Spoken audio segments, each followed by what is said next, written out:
Kinawea, and welcome to the First Nation Public Library Week Elders Panel.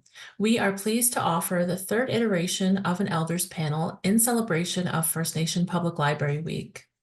This year, 3 elders from 3 different communities in Ontario will be discussing creation stories from across the territory.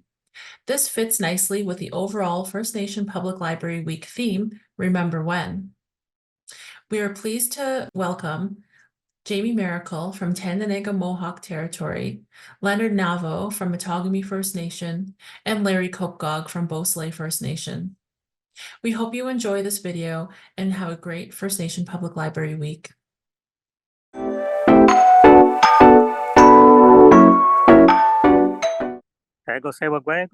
Bonjour. My name is Jamie Maracle. I'm from Tyendinaga Mohawk Territory. Larry Copegog, Chimney Bunjaba. I come from what we call the Big Island for our area. That's where I'm from. Ani Nijik, meaning hello, my friends. What do you call? Kiwet Nuknes Nikas, Makondo Tem, Matagaman Nunjuba. My name is Leonard Naveau. Ah, Miigwet.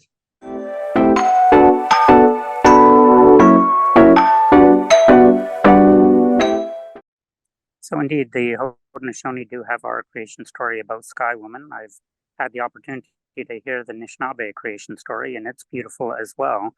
But yes, we have our creation story, talks about how Sky Woman came from up above and created this, or came to this world that we know. There's an island not too far from here. And there the giant laid down and he went to sleep. And the ground covered him up. And it said that when he wakes up, it would be very, very different. That giant wakes up and was still waiting. Every once in a while, you look at that island. When are you going to wake up?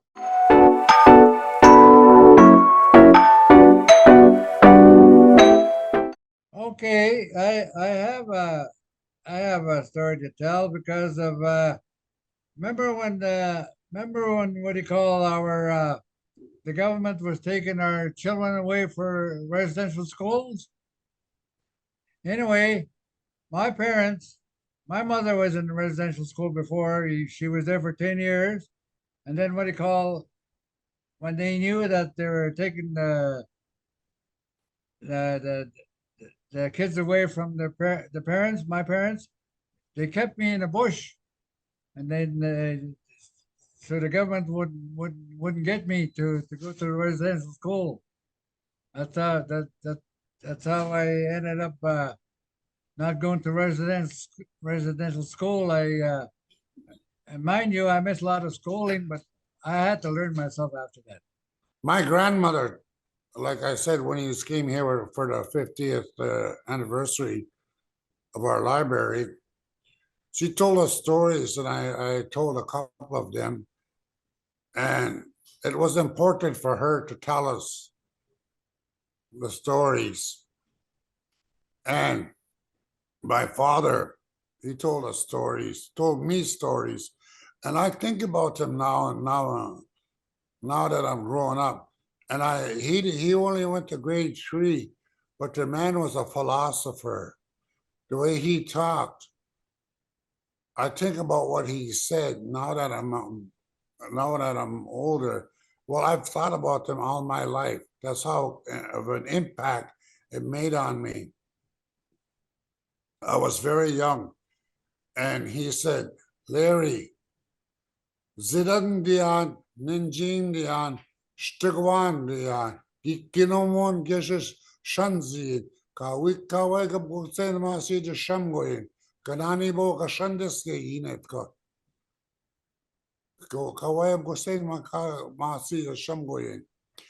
He said, you got feet, you got hands, you got a head. I taught you how to feed yourself, and don't expect anybody to feed you. If you look at the Creator and the way we looked at the land, and the gene of existence was in our blood, long before the white man was here. And everybody knows the stories of how the snowshoes were invented. The native man, he looked at the birds. How did they stay up? And the animals that had the white feet, they stayed up on the snow. So he imitated what they have, and he seen what he needed and how he could do that. So that was what my father was telling me. You know, you were taught how to do these. Now it's up to you to do it. It's like when you would take a child and you hang on to their hands when they're walking, when they first walk. And as their legs get stronger and they become assured of themselves, you let go of their fingers and they can walk and they're real happy. I think that's how our people should have looked at it. Instead of being scared to walk, we should be happy we're able to walk, and we can walk and we can be self-sufficient. But there are those who are still scared and fall down. And I think that we need to help each other to stand up together, and we'll all help each other. And that's the way I looked at what my father taught me. You know, every time I looked at it as I was growing up, I thought of it stronger and stronger, what he meant. And like I said, he only went to grade 3, but this is what his father taught him, and his grandfather, and going further back, eh?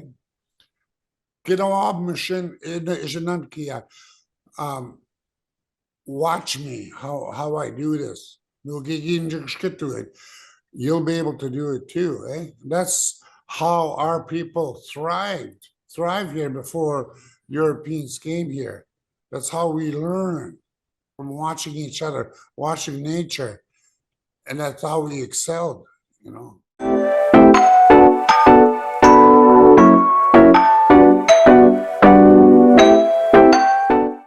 Communication is very important for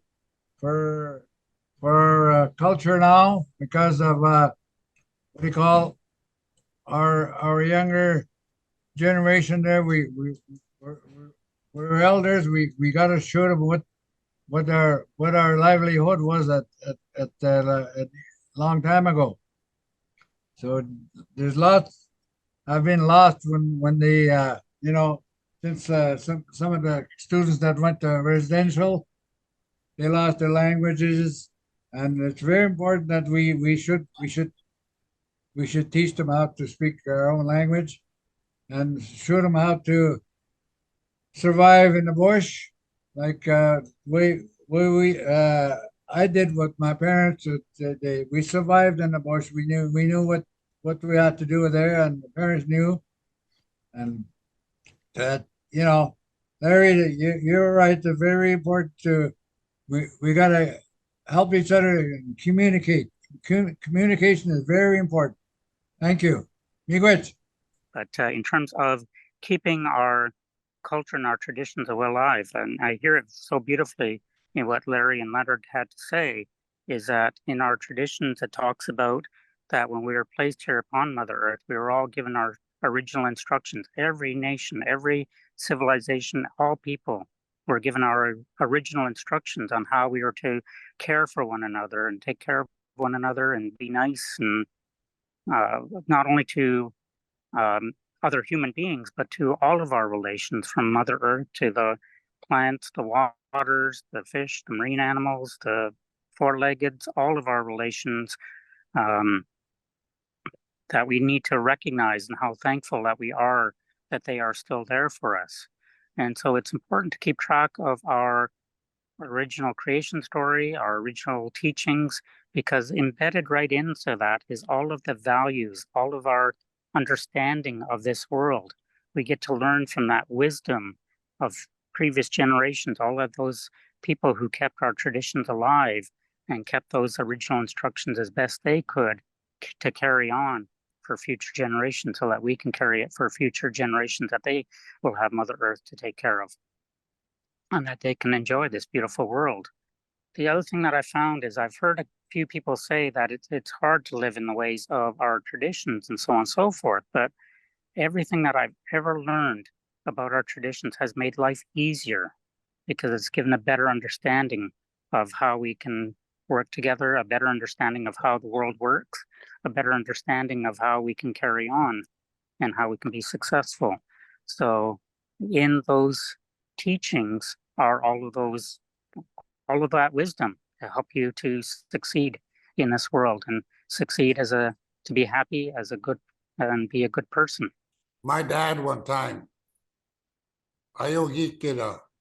Shimes ni tam goza winishabe mat gain. Kaswa ka babab na dwasi. Nan god no ning shatan padoma.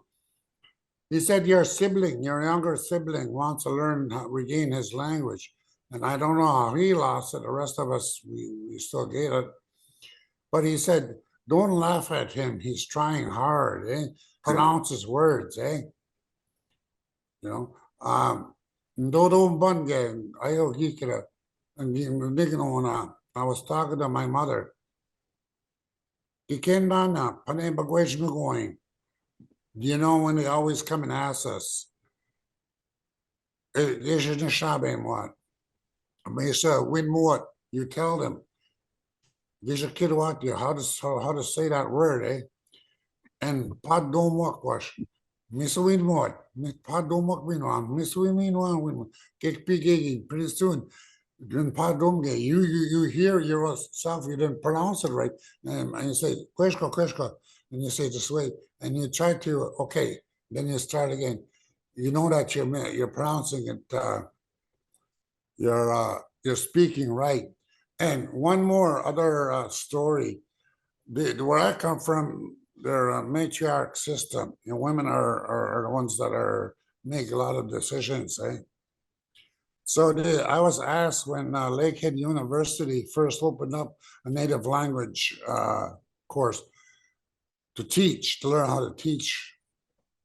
And I talked to the elders in my community, my neighborhood elders, and I told them what they asked me, eh?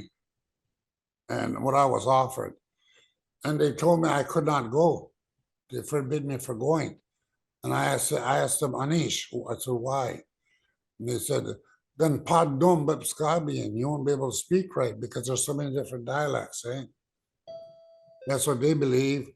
And there are different dialects in the Ojibwe and the Anishinaabe, but if you listen closely, you'll see similarities. I was in Minnesota, White Earth, Minnesota, when my son was small, and they asked the gentleman to say a blessing over the food, and one of the words he used is "Wisnuin." I knew right away what he meant. Mijip, what we call Mijip, eh? Wisnuin. You just look for similarities, and that's what we could do in our strive to be connected as all one people.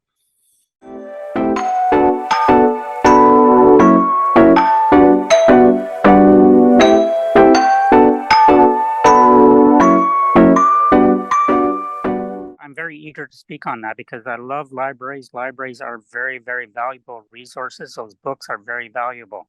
But as you know, in our traditions are very much oral tradition, that it is passed from the elder to the younger generations by word of mouth. And the strength of that, couple viewpoints on that, couple teachings. One is that books are wonderful, but anybody who ever had to study Shakespeare in high school understood Shakespeare immediately, didn't they? It made perfect sense when they read Shakespeare. No, because the language changes over time. What words he used back 500 years ago are very different than what we use today. And so through the elders, they're able to teach and tell the stories in words that people understand today. And if they see that people don't understand what they're talking about, then they can rephrase it. They can seek feedback from the people to make sure that they fully understand the teachings and they can provide the teachings that those people need at that given time. And so the second teaching as well is I remember talking to some of the elders that up at Six Nations, and I knew that oral tradition was so strong, was so important that it was key to bring these teachings forward in through oral tradition. That when the anthropologists would come around and they would tell the story, they would ask and they would beg and beg and beg for the elders to tell the stories so that they could document the stories. That I'll tell it in terms that Larry and Leonard would understand. They would talk about the medicine wheel, say, and the three components of the medicine wheel. Larry and Leonard will quickly jump in and say, no, there's four. Well, no, the elders would do that. They would purposely say something wrong. They would purposely make a mistake in the story that they're telling the anthropologists, so that later when people came to them and said, oh yes, I know all about Anishinaabe tradition, I know all about the three segments of the medicine wheel. We know where you got your information then. You didn't really get it from the elders. You didn't really sit down to learn the ways. And so that books are wonderful. There's a great way of preserving that communication, but through oral tradition, we make sure that the people listening really understand. And so how can libraries help to augment that? Again, books are a good introduction, but I would encourage that the libraries have more programs like this, and even better, ask Larry, ask Leonard, ask the elders to come into their local library to share these stories. That would be my recommendation on how they can better serve the community. Now, Chimiquetch. It's to what we got to do as an elder.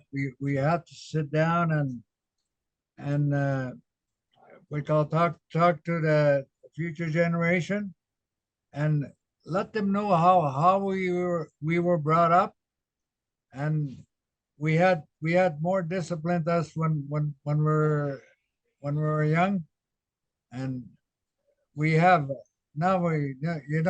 Respectness is it's a very important thing to have respect for everyone and our elders and our Gokum and Jomis, yeah. Anyway, it's we gotta have a respect for each other and teach our future generation what's really hurting our young generation now. We gotta talk to them about the alcohol and the drugs. That the drugs is really bad. So we gotta do something. And next spring we're building over here. We're building a birch bark canoe. We're gonna show our kids how to build that, our new generation. And we're building a teaching lodge and a sweat lodge. And then we got a teepee there. We got a spot, a special gathering spot. That's where we're gonna try to teach some of our future generation.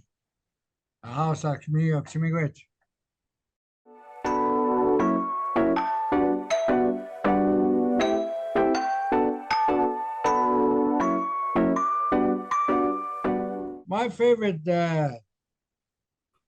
things I done in my community was when I was young.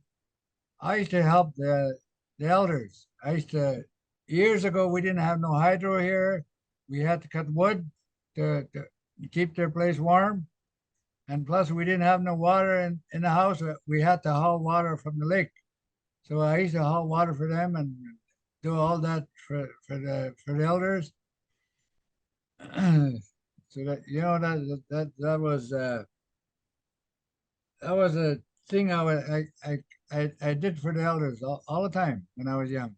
And my grandfather was was a traditional healer. He taught me lots about how to survive in a bush and how to if somebody got sick in the bush, you know exactly what you got to get from Mother Earth. There's all kinds of stuff out there for our young generation to learn. Okay, amigos.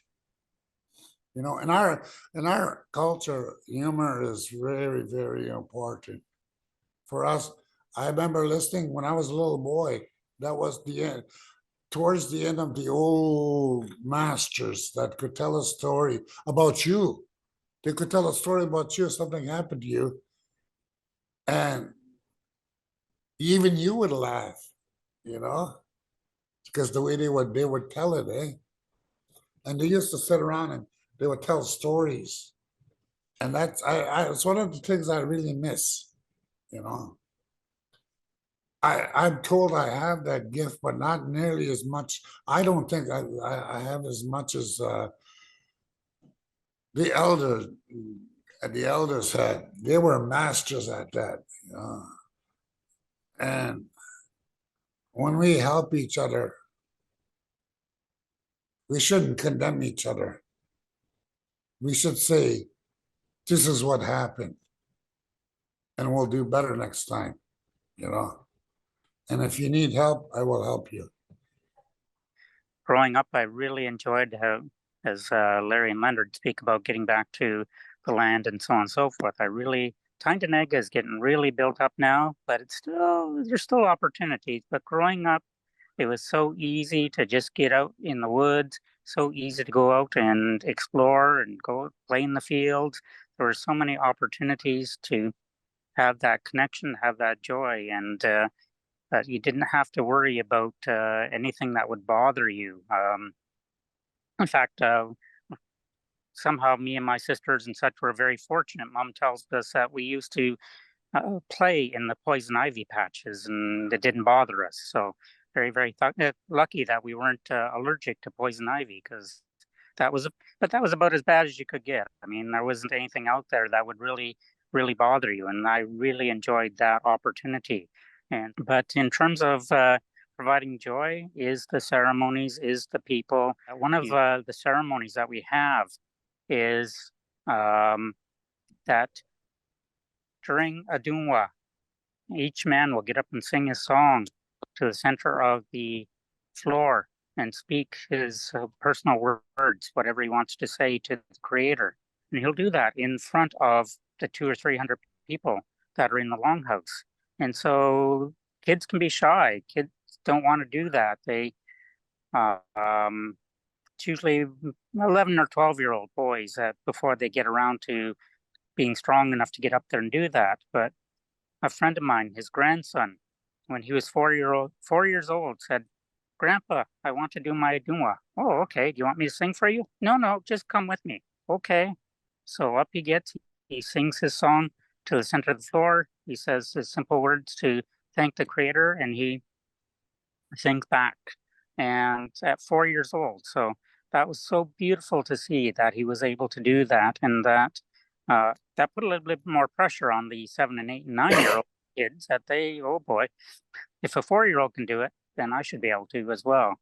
And the other encouraging story was seeing that Ohandagarwadekla, that Thanksgiving address where you send our greetings and gratitude and thanks to all of our relations, and listing all of them, remembering to say all of our relations, remembering to give thanks to them all.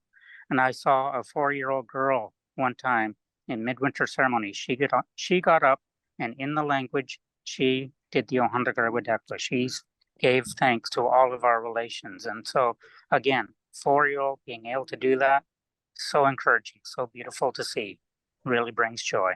So that's what I will end with. Yawa, miigwech. My grandmother, Miss Bun, telling me the stories.